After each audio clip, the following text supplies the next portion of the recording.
लानती काम कौन से? आपने फरमाया अल्लज़ी यतखल्ला फी तरीक़िन नासी और फी ज़िल्लिहिम, जो बंदा लोगों के रास्तों पे जाकर के अपनी कज़ा अपनी हाजत पूरा करे, पेशाब करे या सायेदार दरख्त के नीचे पेशाब करे, इस बंदे पर अल्लाह की लानत होती है। आज के डेट में बहुत से लोग कह सकते हैं हम तो रास्तों पर नहीं बैठते, लेकिन देखा गया है कुर्बानी की मैंने अल्लाह की रजा के लिए और उसका सारा वो जो ओजरी और सारी बदबू और गिराजत ला करके पब्लिक के आम राह पे ला के मैंने डाल दी और मैंने खुदा पर गोया कोई एहसान कर दिया कि अल्लाह मैंने कुर्बानी की है। और वहाँ से आम मुसलमान बच्चों का गुजरना मुश्किल हो रहा है, बुजुर्गों को बीमारों को मुश्किल और मुश्किलात का सामना हो रहा है, लोग तकलीफ के शिकार हैं। ये बंदा खुश है कि हमने कुर्बानी कर दी है, कुर्बानी का गोश्त बांट दिया है। इसी तरह ठीक है, नई शक्ल है। पहले ज़माने में बच्चे कपड़ों में अपने पेशाब वगैरह से फारिग हो जाते, अब डायपर वगैरह मौजूद हैं, लेकिन कितने लोगों को आपने देखा कि ये सारी चीज़ें जमा करने के बाद रास्ते में नालियों में आसपास ला करके बहा दिया। और इसको कोई दीनदार आदमी भी, बड़े बहुत से दीनदार भी इसको कोई गुनाह समझते, हालांकि रसूलुल्लाह क्या फरमा रहे हैं सल्लल्लाहु अलैहि वसल्लम के फरमाया लानती कामों से बचो।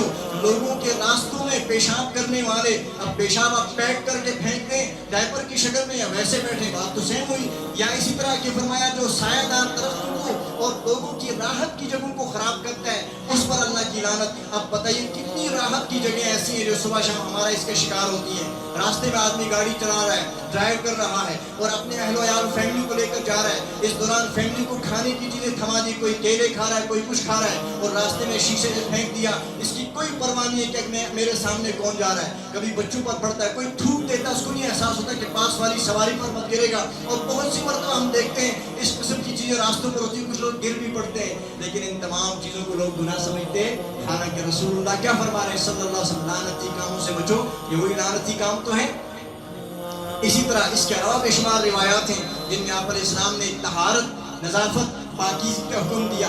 अगली बात मुझे बताइए, ये तो ज़ाहिरी पाकी है, मैंने पहले अर्ज किया था अल्लाह पाक है, अल्लाह का नबी भी पाक है, अल्लाह का कुरान भी पाक है, अल्लाह की शरीयत भी पाक है, अल्लाह की जन्नत भी पाक है, खुदा के महबूब नबी का मदीना भी पाक है। ये सारे पाक तो मैंने पहले गिना दिए थे। अब मसला मेरा और आपका क्या, हम इन पाक हस्तियों, इन पाक सिफात ज़ातों के साथ हमारा कोई कनेक्शन है नहीं। बताइए, जिसकी आंखें नापाक हो उसको अल्लाह कहाँ कबूल करेगा, जिसकी ज़बान नापाक हो उसको अल्लाह कहाँ कबूल करेगा, जिसका दिल नापाक है, सुबह शाम हसद है, बुग़्ज़ है, नफरत है, इस सीने को अल्लाह कहाँ कबूल करेगा।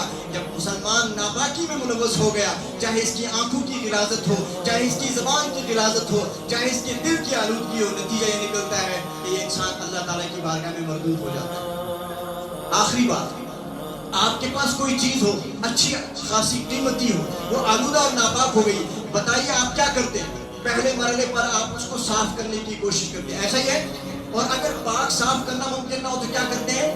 फेंक देते हैं ना। तो इसी तरह याद रखिए, अगरचे अल्लाह का सब्र बहुत ज्यादा है, अल्लाह की मेहरबानी बहुत ज्यादा है, लेकिन जो बंदा अपनी निगाहों को भी नापाक रखता है, जिसकी जबान भी नापाक होती रहती है, जिसका दिल भी हसद बुग़्ज़ से नापाक होता रहता है, मखलूक की मोहब्बत से नापाक होता रहता है, जिसका रिज़्क़ हराम लुक़मा आकर नापाक होता है, जिसकी ड्यूटी के अंदर अपनी जिम्मेदारी को न निभाते हुए अपना मुआश को नापाक करता है, और इसी तरह जो अपने जज्बात को नापाक करता है, अपने एहसासात को नापाक करता है, जिसकी फिक्र नापाक होती है, इसके अमाल भी नापाक होते हैं। नतीजा बताइए अल्लाह ताला क्या करते हैं? अल्लाह इसका इंतजार करते हैं, ये खुद को पाक करने की कोशिश करेगा या नहीं करेगा। अगर इसने तौबा की और खुद को पाक करने की कोशिश की तो अल्लाह ताला खुश होते हैं, इसको अपनी बारगाह में कबूल कर लेते हैं। लेकिन अगर इसकी फिक्र न हुई और मुसलसल नापाक रहा तो अरहमर राहिमीन होने के बावजूद कभी कभी अल्लाह ताला इस बंदे को उठा करके फेंक देते हैं।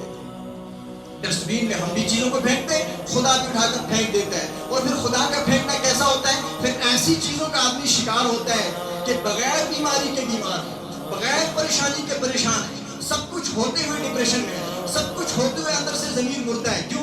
असल में ज़मीर तो है लेकिन ज़मीर मुर्दा हो चुका है। ज़मीर तो है और कुरान का नाम लेने वाला भी है, लेकिन कुरान इसके ज़मीर पर उतरा ही नहीं है। तेरे ज़मीर पर जब तक न हो नुज़ूल किताब, गिरा कुशा है न राज़ी न शाह न साहिब कशाफ। कुरान पाक में अल्लामा का जो शेर है, ये शेर दरअसल कुरान पाक की इस आयत की तफसीर है। अल्लाह फरमाते हैं ला यमस्सुहु इल्लल मुतहहरून, कुरान को नहीं छूते मगर पाक लोग। क्या मतलब? छूने के दो दर्जे, एक ये है कि अगर आपका मेरा बदन पाक ना हो वुजू ना हो तो कुरान को टच करना जायज़, ये भी एक माना। और एक माना मुफस्सिरीन ने लिखा कि कुरान के एक है ज़ाहिरी अल्फाज, कुरान की एक है असल हकीकत, कुरान का एक है असल पावर, कुरान एक असल नूर है, कुरान की असल रूह है। वो रूह तब तक इंसान के अंदर पैदा नहीं होती, बेदार नहीं होती, जब तक ये बंदा कुरान को हाथ में लेने वाला खुद पाक ना हो जाए, जब तक ये साफ ना हो जाए। जब ये निगाहें जो कुरान पे पड़ती हैं, अगर ये साफ हैं तो कुरान के अनवार इसके अंदर मुंतकिल होंगे। ये ज़बान जो कुरान को पढ़ती है, अगर ये पाकीज़ा है तो कुरान के अनवार इसमें उतरते हैं। अगर ये फिक्र पाक है, ये जज्बा पाक है, तो कुरान अपनी रोशन तालीमात का असर इसकी हयात पे डालता है। लेकिन जब ये चीज़ें नहीं होती है तो सब कुछ पढ़ने के बावजूद इंसान ना सिर्फ ये कि नापाक होता है, बल्कि अजीब बात कहकर मैं बात ख़त्म करता हूँ। एक बहुत बड़े बुजुर्ग के पास एक बंदा आया, उसने शिकायत की कि हज़रत हालांकि बहुत कुरान पढ़ने वाला है, ज़िंदगी में इसका कुरान हाफिज़ कुरान भी था, तौहीन ना हो जाए माज़रत के साथ हक़ाइक़ बयान कर रहा हूँ, हाफिज़ कुरान भी था और दीन के साथ उसका बज़ाहिर काफ़ी सारा ताल्लुक़ था। लेकिन वो यही शिकायत लेकर के आया कि हज़रत मैं परेशान हूँ कि कुरान मुझसे भाग रहा है। कुरान क्या है?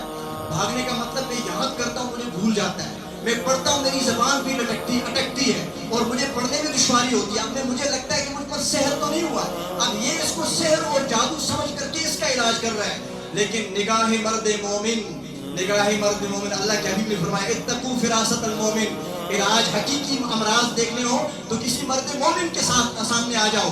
उस पर चूंकि कुरान उसकी ज़मीर पर उतर गया होता है, तो उसकी ज़बान पे भी कुरान आता है, उसकी निगाहें भी कुरानी निगाह रखती है। तो अल्लाह के वली ने कहा मैं आपको हकीकी मर्ज बताऊं, आप पर जादू सहर किसी इंसान ने नहीं किया है, हाँ शैतान का जादू आप पे चल पड़ा है, जो आपके दिल में बेजा ख्वाहिशात का आप शिकार हो, जिसका आप जानते हो और आपका रब जानता है, उसी का नतीजा है कि कुरान आपसे भाग रहा है। क्यों?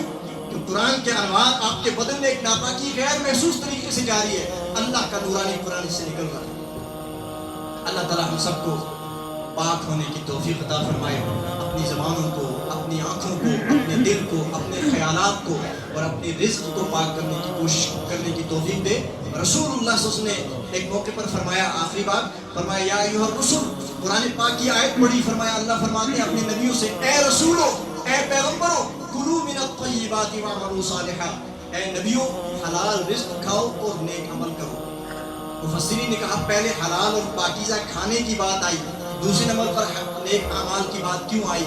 ये तरतीब बताई जा रही है कि जिस बदन में हलाल जाता है, जिस बदन में पाकीज़गी होती है, जो बदन परवान चढ़ता है पाकीज़ा माहौल में, पाकीज़ा रिज़्क़ के साथ, उसी के अंदर पाकीज़ा जज्बात भी उभरते हैं, उसी के अंदर पाकीज़ा फरियाद भी पैदा होती है और उसी के काम भी पाकीज़ा होते हैं। यहाँ का चूँकि वक्त नहायत मुख्तसर होता है, मैं भी प्यासा रहता हूँ, शायद आप भी रहते होंगे। बहरहाल ईमान वाले के लिए नसीहत के लिए इतना काफ़ी है, इंसान जिसको फिक्र लग जाए, जो कोशिश लेके आ जाए, उसको अल्लाह पाक मालामाल करते हैं। खुदा ताला हम सबको तौबा की तौफीक अता फरमाए और हर किस्म की गिलाज़तों से अपने आप को, अपने माहौल को, अपने अहल को, अपनी जिम्मेदारियों को आलाइशों से पाक करने की फ़िक्र नसीब फरमाए। व आखिर दावाना